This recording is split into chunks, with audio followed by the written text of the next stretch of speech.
Hey there, it's Catherine Chess. I'm your nutritionist and joyful living coach. And oh my goodness, what are we making today? Well, I love cookies, but I'm gluten, sugar, and dairy free. So, of course, flour is out. All the sugar cookies that my mom made me when I was little, can't eat those anymore. So I've had to improvise. Let me show you. This is really simple. These are the simplest sugar cookies I've ever made. This is almond flour. So, and I use a food processor. It just makes it so much easier than your good old beaters. Remember the beaters that our moms had? Now, I do use beaters for a few things, but food processors are so much quicker, so much easier. So almond flour, and then I'm going to put in cassava flour. This is a half cup of cassava flour. Let me tell you about cassava. Cassava is gluten-free. It's a root vegetable, actually. And cassava, I used to use coconut flour, but cassava makes it just a little bit fluffier. So I like using cassava. Cassava is lower on the glycemic index, so it's really easy all around. And I feel better when I eat cassava as opposed to coconut flour. I'm going to put in about a tablespoon of vanilla. I don't really always measure, so bear with me. I just threw that in. 2 tablespoons of coconut oil. So here we go. With vanilla, I love vanilla. So that's why I don't measure it, because I think the more, the better. Got it? I'm putting salt and baking soda, a 1/4 teaspoon of salt, and a 1/2 teaspoon of baking soda.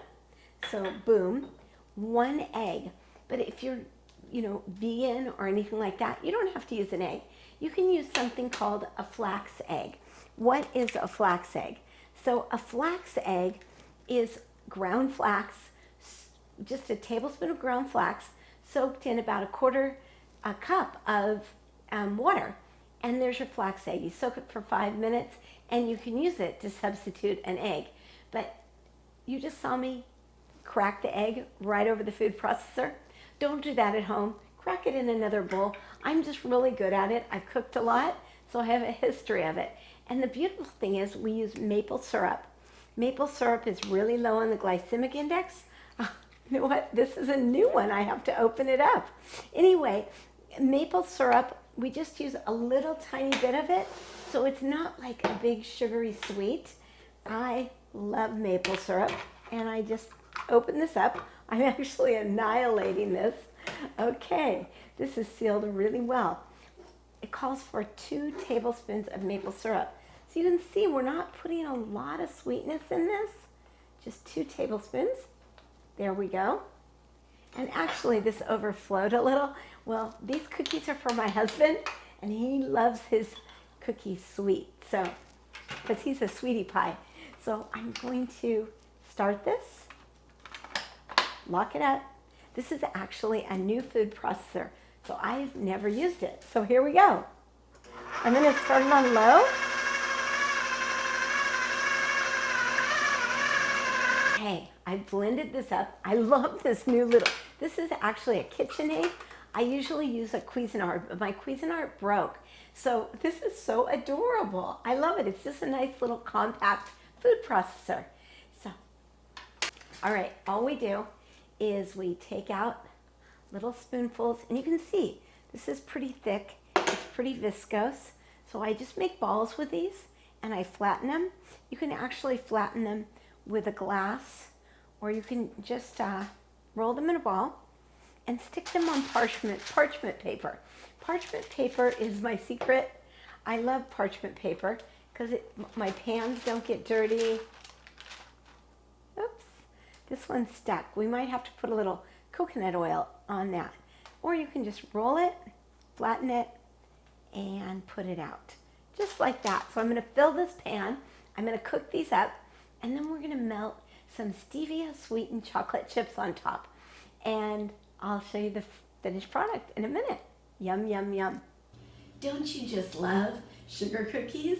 They were my staple when I was a kid, but now I'm a little more sophisticated, and I decided to make mine, the sugar cookies that we made, a little bit more decadent.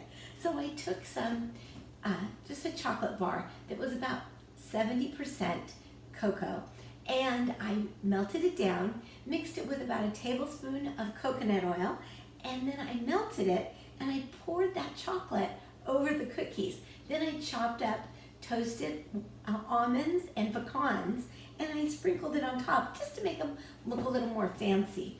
But if you really like sugar cookies, or say you have grandkids or little kids that want to decorate the sugar cookies, instead of using powdered sugar, there's a wonderful product. It's called Swerve, and you can use that to make your icing instead of confectioner's sugar, which is not good for you.